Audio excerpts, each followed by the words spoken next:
Hello and welcome to all. स्वागत करती हूँ आप सभी लोगों का जो लगातार मेरे वीडियोस को सराह रहे हैं और मेरे वीडियोस को देख रहे हैं। दोस्तों, जैसे पिछले वीडियोस में मैंने आपको बताया कि किस तरह से हमारे देश में युवा सोच की आवश्यकता है और हमारे देश में हिंदू युवा वाहिनी की तरह एक नई पार्टी आनी चाहिए जो युवाओं की सोच रखती हो, जो युवाओं को भरसक अपॉर्चुनिटीज़ देती हो और युवाओं को भरसक अवसर प्रदान करती हो कि युवा आगे बढ़े, अपनी बात को आगे रखे। हालांकि बहुत सारे युवा जो है हमारे देश के अंधभक्त बन के बैठे हुए मोदी जी के, उनको पसंद ही नहीं है कि किसी तरह का वाद विवाद हो या किसी तरह की बहस हो, किसी तरह के प्रश्न पूछे जाएं, क्योंकि ऐसा करने पे उनको लगता है कि काफ़ी टेंशन हो रही है। और ऐसे लोगों को मेरे ख्याल से हिमालयास पे चले जाना चाहिए, क्योंकि वहाँ उनको सौहार्दपूर्ण माहौल भी मिलेगा, उनको वादियों में मोदी जी की अर्चना पूजा करने के लिए भरपूर माहौल मिलेगा, टाइम मिलेगा। और इस तरह के युवाओं को चले जाना चाहिए हिमालयास पे, ऐसा मेरा सुझाव है। और चाहे जो भी हो, जैसे कि मैंने आपको बताया कि बीजेपी सरकार जो है एडवर्टाइजमेंट वाली सरकार है, जो मार्केटिंग स्टंट्स पे लगी हुई है। मार्केटिंग स्टंट्स पे जो है सरकार जो है वो लगी रहती है और मार्केटिंग स्टंट्स के चलते जो है चुनाव में जीत को अपनी जेब में रख लेती है। इस तरह की सरकार के चलते मैं आपको ये भी बताना चाहूँगी कि मीडिया जो है, मीडिया के पास कोई ऑप्शन नहीं। जैसे हम इंडिया टीवी को देख रहे हैं और आज तक को देख रहे हैं और उसके बाद में हमारा एबीपी न्यूज़ है। इनको जो है सरकार के बारे में बातचीत करनी है और काफ़ी विवाद उठाने सरकार के बारे में, जिसकी वजह से इनको एडवर्टीजमेंट्स मिल रहे हैं। अगर ये सरकार के बारे में अच्छी बातें करना छोड़ देंगे, सरकार के बारे में इंटरेस्टिंग गॉसिप्स करना छोड़ देंगे और ये गाय, हिंदू, मुस्लिम और इस तरह के जो जमाती टाइप के टॉपिक्स करना बंद कर देंगे, तो इनके एडवर्टीजमेंट जो है कट हो जाएगी। क्योंकि किसी को भी तरक्की में इंटरेस्ट नहीं है, युवाओं को खास तौर पर, जिस तरह से मैंने आपको बताया, उनको ना अपने रोजगार में इंटरेस्ट है, ना अपने करियर में इंटरेस्ट है, ना अपने परिवार में इंटरेस्ट है। उन्हें से इंटरेस्ट है तो मोदी जी की पूजा अर्चना में। मुझे लगता है उनको जनपद से अच्छी खुशबूदार अगरबत्तियां लेके मोदी जी की शान में जलानी चाहिए और देश में अगरबत्तियों का उत्पादन और विक्रय बढ़ाना चाहिए। खैर, ये तो हो गई बात, लेकिन आज की हम जो बात करेंगे वो बीजेपी की कुछ बेवकूफ़ाना बयानबाजी के लिए, बीजेपी नेताओं की बेवकूफ़ियत की बात करेंगे और ये बताएंगे कि किस तरह से बेवकूफ़ी कर करके आज जो है हम उनके जो है वश में चले गए हैं, बीजेपी के वश में चले गए हैं। आरएसएस, जहाँ से काफ़ी सारे बीजेपी नेता निकले और जो बीजेपी के लिए एक सिंबलिज्म है, आरएसएस ने जो काफ़ी सिंबॉलिक संस्था है, आरएसएस ने जो बीजेपी सरकार को फटकार लगाई है और 10 जून को बीजेपी सरकार के खिलाफ रैली भी करने वाली है। तो ये सब होते हुए मेरे ख्याल से कि मैं सच बोल रही हूँ और काफ़ी सारी चीज़ें जो है सच है, जो अंधभक्तों को, गोबर भक्तों को मान लेना चाहिए और अपने दिमाग के गोबर, आलू, प्याज, जो भी उनके दिमाग में लहसुन भरे हुए हैं, उनको निकाल देना चाहिए। हालांकि जो गोदी मीडिया है वो थोड़ा सा आक्रोश दिखाने की कोशिश कर रही है, मगर वो करे भी तो क्या करें, क्योंकि मैंने आपको पिछले वीडियोस में जिस तरह से बताया है कि उनकी एडवर्टीजमेंट्स जो है, उनका जो खाना खर्चा है, वो सरकार की बेवकूफ़ी भरी जो चुनावी रैलियां हैं, बेवकूफ़ी भरी जो उनकी चुनावी मुद्दे हैं, उन पर ही उनका खाना खर्चा चलता है। तो वो और कोई बात कर नहीं सकते। दिन भर हम ये सुन के हमारा माइंड जो है सरकार के वश में चला गया। हम एक तरह से हिप्नोटाइज हो गए हैं। खैर, लेकिन अब एक पैराडाइम शिफ्ट आ गया है। काफ़ी यूट्यूबर्स जो है, मेरी तरह जो बात करने वाले लोग हैं, वो जनता की आंखें खोल रहे हैं और जनता के दिमाग का जो है कचरा साफ कर रहे हैं और जनता काफ़ी खुश है। तो देखते हैं कि आगे चल के ये चैनल्स शायद कुछ मैंने सुना है Sony AXN and Sony AXN HD और कुछ प्रिंट मीडिया में राजस्थान पत्रिका, इस तरह के जो चैनल्स है ये बंद होने की कगार पे हैं। उन लोगों ने काफ़ी सारे उनके जो एम्प्लॉयज़ हैं उनको निकाल दिया है बाहर, और तो और उन्होंने अपनी जो भी खर्चे हैं उनको कम करने का काम किया है। जैसे सरकार ने भी अगले 2021 तक कोई नई योजना ना लाने का संकल्प किया है, जो एक अपनी ही सेल्फिश और खुदगर्ज सोच को बताती है सरकार की। एनीवेज, हम ये देखते हैं कि किस तरह से जो कुछ स्टूपिड्स बीजेपी सरकार से जुड़े हुए हैं, वो किस तरह के बयान देते हैं, उनके बारे में हम बात करेंगे। अमित शाह जी की बात करें तो अमित शाह जी जो है पश्चिम बंगाल और बिहार के चुनावों में बुरी तरह से लग गए हैं, वर्चुअल रैलीज कर रहे हैं। हालांकि चुनाव नवंबर में है, लेकिन अभी से रैली करने का कोई सेंस नहीं बनता। ये वही मजदूर है बिहार के जो सड़कों पे चल रहे थे नंगे पैर, इनके पैरों में छाले पड़ गए थे। उस समय अमित शाह को बिल्कुल भी पड़ी नहीं थी उनकी। लेकिन अब जो अमित शाह जी रैली कर रहे हैं और रैलियों के चलते जनता में काफ़ी खासा आक्रोश है। अमित शाह का तो ये भी कहना है कि बीजेपी सरकार ने बहुत अच्छे काम किए हैं, तभी उनको आरएसएस जो है फटकार लगा रही है। और ममता बनर्जी पे निशाना साधते हुए उन्होंने कहा कि ममता बनर्जी जो है वो बम फोड़ने के लिए और तूफानों के लिए ज़्यादा जानी जाती, जैसे सारे तूफान और सारे बम जो है ममता बनर्जी खुद ही लेकर आई थी। तो इस तरह से अमित शाह जी के पास में एक मुद्दे हैं ममता बनर्जी पे उठाने के लिए, जबकि वो अपनी जो जीडीपी गिर चुकी है उस पर बिल्कुल बात नहीं करना चाहते, बिल्कुल ध्यान नहीं देना चाहते। और इस एनडीए सरकार से आप किसी भी तरह के सवाल जवाब नहीं पूछ सकते, क्योंकि इनके अंधभक्त हर तरफ फैले हुए हैं। सवाल पूछते ही आप पे निशाना कस दिया जाता है और आपको समझा दिया जाता है कि आप अपनी औकात में रहिए, क्योंकि मोदी जी जो है वो सुप्रीम पावर है, तो आप उनके बारे में बात नहीं कर सकते। लेकिन ऐसा नहीं है, बहुत सारे लोग जो है बहुत एडवेंचरस है और काफ़ी ऑडेशियस है। जैसे हमारे राहुल बजाज साहब, बजाज ऑटो के एमडी, उन्होंने बताया है कि सरकार ने लॉकडाउन के चलते बिल्कुल भी मदद नहीं की है, और जिस तरह से जिस कर्कशता के साथ में ये लॉकडाउन लगा हुआ है, ऐसा तो किसी भी देश में नहीं हुआ। क्योंकि उन्होंने जो अपने फेलो बिजनेस पार्टनर्स है उनसे बात की है, तो उनको ये पता चला है कि वहाँ की सरकारें, जैसे रशिया हो, जर्मनी हो, अमेरिका हो, वहाँ की सरकारों ने इस तरह के पैकेजेस दिए हैं। जैसे मैंने आपको पिछले वीडियो में बताया था कि अमेरिका की सरकार ने $390 अरब का पैकेज दिया है एम्प्लॉयर्स को।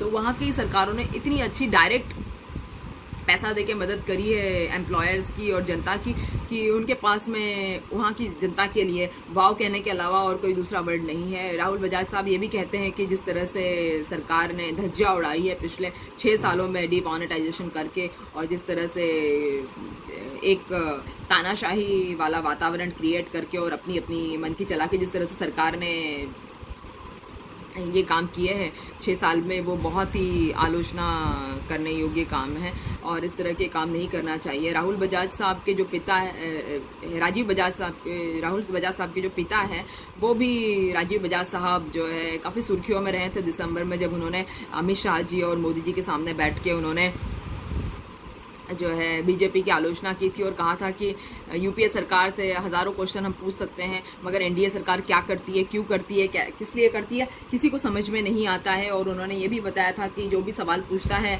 उसके ऊपर निशाना साध दिया जाता है, जैसे मैंने आपको बताया है, और उसको जो है टारगेट किया जाता है, जिस पे अमित शाह जी ने बताया भी था कि डरने की ज़रूरत नहीं है, हम किसी को टारगेट नहीं करते, फलाना ढिमाका, बहुत सारी बातें उन्होंने की थी।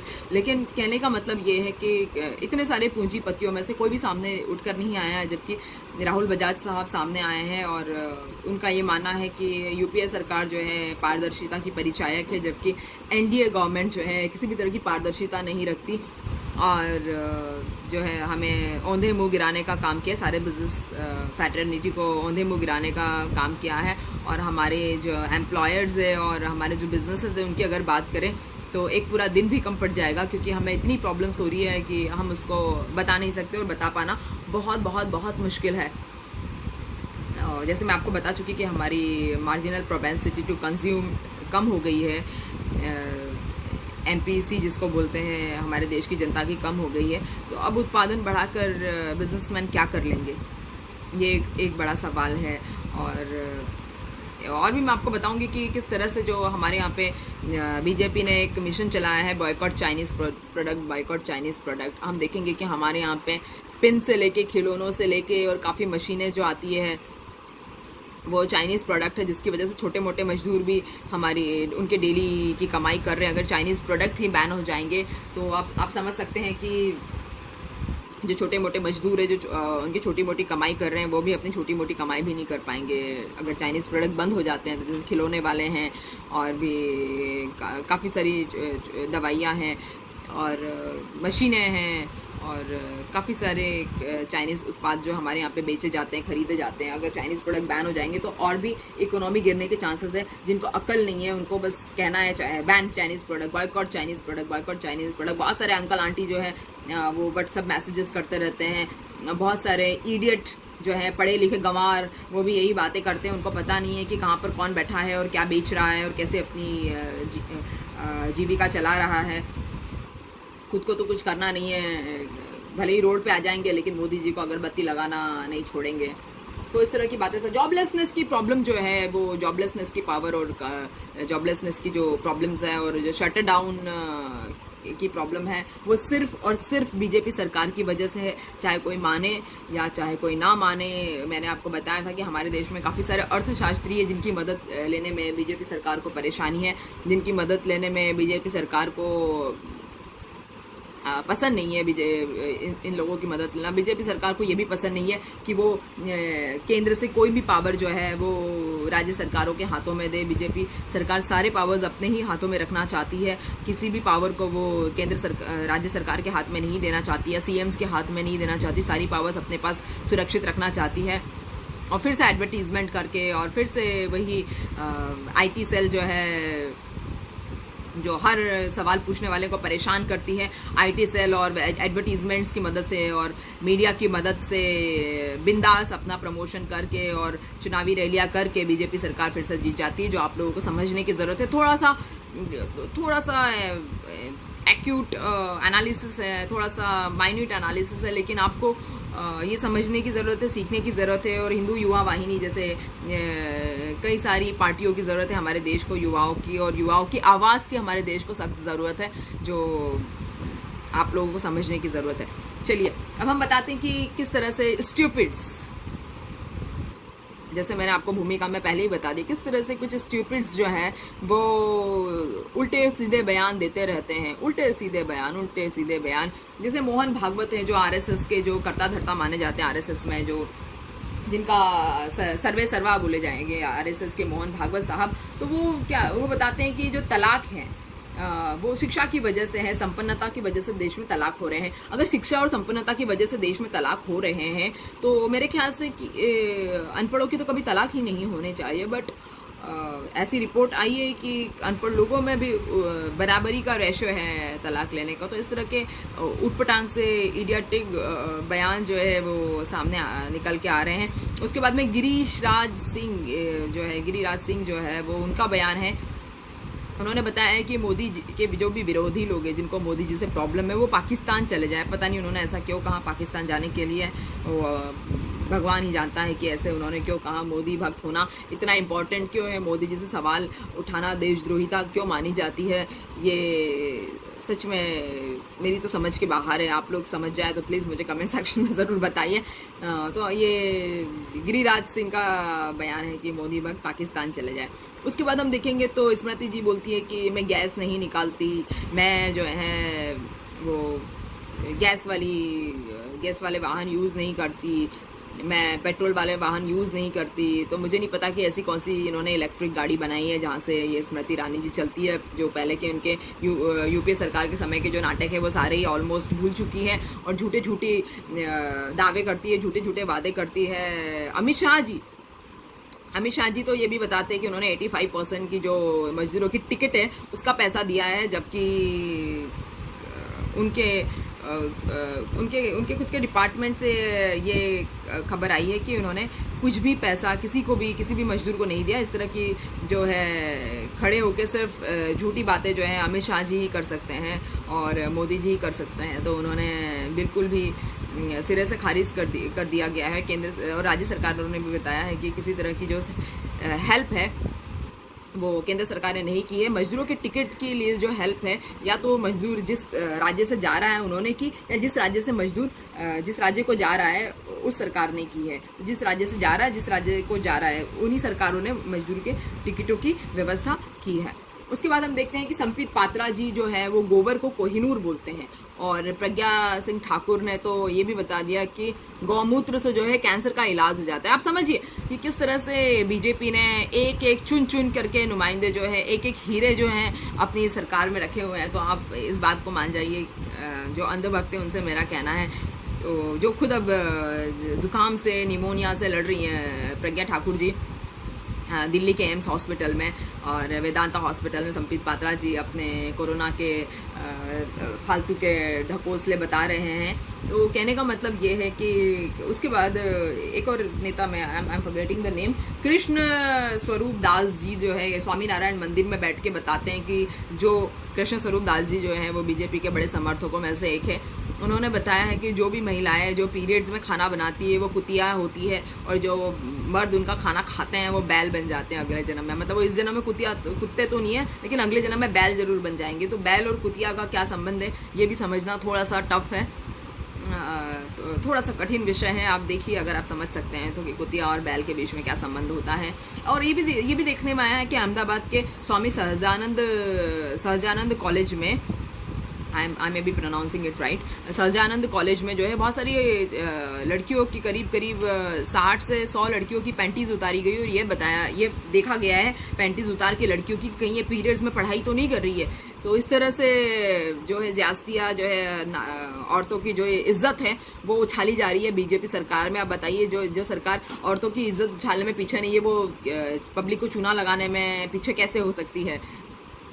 मैं एक पायलट का इंटरव्यू देख रही थी, उन्होंने बताया कि उन्हें बीजेपी की तरफ से ऑफर आया था कि वो बीजेपी ज्वाइन करे, लेकिन जैसे ही उन्होंने बीजेपी ज्वाइन किया वैसे उनको समझ में आ गया कि बीजेपी में औरतों की कोई सुनवाई नहीं है, जबकि बड़ा डिग्रेडिंग वे से उनको ट्रीट किया जाता है। तो फिर उन्होंने डिसाइड किया कि because she is from Indian navy and she has a job, so she can resume her job and she has no point getting into the BJP government.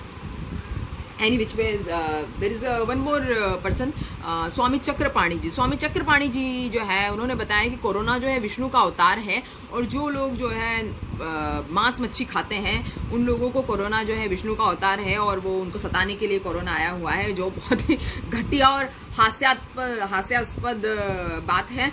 Corona कोई विष्णु का अवतार नहीं हो सकता। विष्णु जी इतने बुरे अवतार में कभी नहीं आते। विष्णु जी सबसे प्यार करते हैं और सबसे स्नेह रखते हैं और विष्णु जी चाहे जिस अवतार में आ जाए, लेकिन इस तरह से कोरोना के अवतार में आके विष्णु जी, मेरा ख्याल है हिंदू धर्म को जितना मैं जानती हूँ, विष्णु जी किसी को परेशान नहीं कर सकते और विष्णु जी इस तरह से मौत का पैगंबर बन के नहीं आ सकते अगर उनका अवतार लेना भी हो। तो इस तरह से ये जो झूठे जो भगवाधारी फालतू के बयानबाजी करने वाले फालतू के बीजेपी सपोर्टर हैं, इनको थोड़ी सी अकल भगवान ने क्यों नहीं दी? थोड़ी सी अकल, बिल्कुल बहुत थोड़ी सी अकल में काम चल जाता, लेकिन थोड़ी सी भी अकल जो है उनको नहीं दी है और अकल ना होने की वजह से जो है वो काफ़ी प्रॉब्लम्स हम लोगों को फेस करनी पड़ रही है। हम लोगों को डे टू डे बेसिस पे काफ़ी प्रॉब्लम्स होती है। महिलाओं की बेइज्जती तो होती है। अब तो जो है हमारे खाने पीने के भी लाले पड़ गए। ऐसा ही चलता रहा तो मजदूर क्या पूरा हिंदुस्तान अगले 6 से 8 महीनों में रोड पर नजर आएगा अगर सरकार इतनी खुदगर्ज बनी रही और सरकार ने अगर मार्केट में पैसा डंप नहीं किया, मार्केट में पैसा फ्लो नहीं किया, तो अंधभक्त क्या खाएंगे और क्या करेंगे, ये बड़ा विषय है। और अगरबत्ती के पैसे कहाँ से आएंगे, क्योंकि आजकल अच्छी क्वालिटीज़ की अगरबत्तियाँ काफ़ी महंगी हो गई है, तो ये भी बड़ा चिंता का विषय है। लेकिन सल्यूट करती हूँ मैं राहुल बजाज साहब को, और जो राजीव बजाज साहब के बेटे हैं और जिन्होंने 15 मई को ये बयान दिया था, और इसके पहले भी दिसंबर में राहुल बजाज साहब ने बीजेपी के अगेंस्ट बोला था। लेकिन कोई बात नहीं, अगर बोला है तो मेरे ख्याल से दूसरे उद्योगपतियों को भी कम से कम सरकार को फर्क ना पड़े, दूसरे उद्योगपतियों को फर्क जरूर पड़ेगा। और बहुत सारे हमारे देश के उद्योगपति जो हमारी इकोनॉमी में एक अच्छा खासा कंट्रीब्यूशन रखते हैं, वो भी सामने आके कुछ ना कुछ जरूर बोलेंगे और सरकार को जो है फटकार लगाएंगे और जो है सरकार से उसी तरह की उम्मीद करेंगे जिस तरह से अमेरिका की सरकार से उम्मीद की जाती है, जिस तरह से जर्मनी की सरकार से उम्मीद की जाती है, जिस तरह से रशिया की सरकार ने हेल्प की है मजदूरों की और एम्प्लॉयर की और एम्प्लॉयज़ की, जो सैलरी ना काटे, नौकरी से ना निकाले, इस तरह की मदद जो है हमारी सरकार जो है डायरेक्ट प्रॉफिट हम लोगों को पहुंचाए, ऐसी हमारी इच्छा है और ऐसा हम चाहेंगे, जिससे डिमांड बढ़े, जिससे इकोनॉमी बढ़े और जिससे हमारे बिजनेसेस की ग्रोथ बढ़े। ये बहुत ज़्यादा हम लोगों के लिए ज़रूरी है। अगर ऐसा नहीं होता है तो सब जगह मनहूसियत छा जाएगी और ऐसी मनहूसियत में ना हम जी सकते हैं, ना हम ठीक से खा सकते हैं, और रोज़गार की तो आप भूल ही जाइए, रोज़गार की बात तो अब भूल ही जाइए। जो लोग गवर्नमेंट जॉब्स में हैं उनका भी डीए काट लिया गया है, जो लोग प्राइवेट जॉब्स में उनकी भी 50% से 80% तक की सैलरी कट गई है। अब लोग सिर्फ सूखी रोटी पे उतारू हो गए हैं खाने पे, और सूखी रोटी खाना उनके पास में एकमात्र ऑप्शन बचता है। और जिस तरह से एक नमक की रोटी जो मजदूर सड़कों पे खा रहे थे, उसी तरह की नमक की रोटियां जो हैं भारत देश के अंधभक्त थोड़े दिनों में खाएंगे, जिनको भक्ति के अलावा दूसरा कुछ सूझता नहीं है। मैंने आपको अभी बताया कि किस तरह से जो है सरकार ने ये भी बता दिया है कि जो 2021 से पहले, मार्च 2021 से पहले वो कोई योजना लाने को तैयार नहीं है, जो बहुत ही ज़्यादा चिंता का विषय है। क्योंकि योजनाएं तो चाहिए ना हमको, हम इतनी बुरे दौर से गुजर रहे हैं, इतने बुरे इकोनॉमिक दौर से गुजर रहे हैं। अगर योजनाएं नहीं रहेगी तो हम क्या कर लेंगे, हम कैसे हमारी ग्रोथ बनाएंगे, कैसे हमारी डिमांड्स और सप्लाई को मैनेज करेंगे। और कोरोना में जो लॉकडाउन लगा था वो बहुत ही हार्श तरीके से लॉकडाउन लगा है, और भी देशों में लॉकडाउन लगा है, लेकिन इतने हार्श तरीके से किसी भी देश में लॉकडाउन नहीं लगा है। लॉकडाउन का मतलब ये होता है कि लॉकडाउन के चलते आप बीमारी से लड़ने के लिए आप वेंटिलेटर्स तैयार कर लें, आप बीमारी से लड़ने के लिए पीपी किट्स तैयार कर लें, आप टेस्टिंग आपकी बढ़ा लें, आप जो भी आपकी जो बुनियादी व्यवस्थाएं, जो बेसिक फैसिलिटीज़ है आपको बीमारी से लड़ने के लिए, वो आप इंतजाम कर ले, उसका आप अरेंजमेंट्स करके रख ले अपने पास में, और मजबूती से डटे रहें बीमारी के खिलाफ। ये लॉकडाउन का उद्देश्य होता है। लेकिन यहाँ पर लॉकडाउन का उद्देश्य सिर्फ घर में बैठाना और घर में बैठा के लोगों को भाषण देना, यही जो है सरकार का काम है। घर बैठा के भाषण देना है, घर बैठा के बड़ी बड़ी बातें करना है पब्लिक को। ये लॉकडाउन का उद्देश्य बिल्कुल नहीं है कि आप अरेंजमेंट्स कर ले या टेस्टिंग बढ़ा ले। अभी हमारे आंकड़े जो है 2,80,000 85,000 के आसपास हैं, लेकिन आंकड़े जो है वो लगातार बढ़ रहे हैं। तो लॉकडाउन लगने से कोई खासा जो है फ़ायदा नहीं पहुंचा है। लॉकडाउन लगने से हमें ये नहीं पता चला है कि कुछ कमी हो रही है क्या केसेस में, ऐसा तो कुछ भी नहीं है। तो मेरे ख्याल से ऐसा कमी ही नहीं है केसेस में, तो लॉकडाउन लगाने का फ़ायदा ही क्या है। लॉकडाउन लगाना ही नहीं चाहिए था, अच्छा तो हम पहले ही सही थे। अब लॉकडाउन लगाते या टेस्टिंग बढ़ा लेते या इस तरह से कुछ करते, ताकि इकोनॉमी में जो गिरावट है वो बच जाती है। हम इकोनॉमी के अच्छे जोन में चल रहे होते। पहले भी हालांकि हमारी इकोनॉमी गिरी हुई थी, लेकिन जितनी गिरी थी कम से कम उसी के साथ में हम उसको आगे बढ़ाने के लिए बढ़ते। लेकिन ऐसा बिल्कुल नहीं हो पा रहा है। लगातार इकोनॉमी का जो है शेप जो है बुरी तरह से डिजास्टरसली जो है वो गिर चुका है, और इतना डिजास्टरसली गिर चुका है कि अब उसको शेप में लाना है ऑलमोस्ट इम्पॉसिबल। लेकिन सरकार को क्या फ़र्क पड़ता है, सरकार तो अपनी जेब भरने में लगी हुई है, और हर चीज़ पे फ्रॉड हो रहा है, हर चीज़ पे झोलबाजी हो रही है, कांड हो रहे हैं, चाहे पीपी किट्स हो, चाहे बेड हो, चाहे हॉस्पिटल्स में एडमिशन हो। मैं देख रही हूँ लगातार कि एक बेटी अपने डॉक्टर पिता को लेके 4-5 हॉस्पिटल्स में जा रही है दिल्ली में, कहीं उसको बेड नहीं मिल रहा है। एक बेटा जो है अपनी माँ को लेके घूम रहा है, उसको बेड नहीं मिल रहा है। एक पति जो अपनी प्रेग्नेंट बीवी को लेके घूम रहा है दिल्ली में, कहीं उसको बेड नहीं मिल रहा है। कहीं पर भी बेड मिलना मुश्किल है। और मुझे समझ में नहीं आता, जिनको कोरोना हो गए, जिनकी टेस्टिंग हो गई, वो तो फिगर्स हमारे सामने है, लेकिन जिनकी टेस्टिंग नहीं हुई है, आंकड़े लगाए जा रहे हैं कि करीब 10 लाख जनता जो है हमारे यहाँ पे कोरोना से पीड़ित है, और 10 लाख जनता कोरोना की चपेट में है, जो ऑफिशियली अनाउंस नहीं है, ऑफिशियली डिक्लेयर्ड नहीं है, लेकिन ऐसी जो है कयास लगाए जा रहे हैं। हालांकि सरकार को अपना काम करने दीजिए, सरकार रैली वेली करे और बिहार में, पश्चिम बंगाल में अपने परचम लहराए, यही हमारी शुभकामनाएं हैं। आप लोग अपना ध्यान रखिए, मास्क पहनते रहिए, और सार्वजनिक जगह पे थोड़ा डिस्टेंस मेंटेन करिए। जितनी कोशिश हो घर से बाहर ना निकलिए, सारा सामान इकट्ठे ही ले आइए। बार बार चक्कर काटने का कोई मतलब नहीं है। मार्केट में आपको नहीं पता कि कौन कोरोना इन्फेक्टेड है। मैं कल ही एक बैंक में गई थी, वहाँ पर मैंने सुना कि 2-3 लोगों की डेथ हो गई है कोरोना से। मेरी पड़ोस की बिल्डिंग में भी कोरोना से 3 लोगों की डेथ हो गई है। तो इस तरह से कोरोना के पेशेंट्स जो है आपको नहीं पता है, लेकिन आपके आसपास ही घूम रहे हैं। आपको आपकी जान की परवाह खुद करनी है, सरकार को नहीं करनी है आपकी जान की परवाह। आपकी जान आपके हाथों में है, और आपको अपनी जान को सुरक्षित रखने की आवश्यकता है।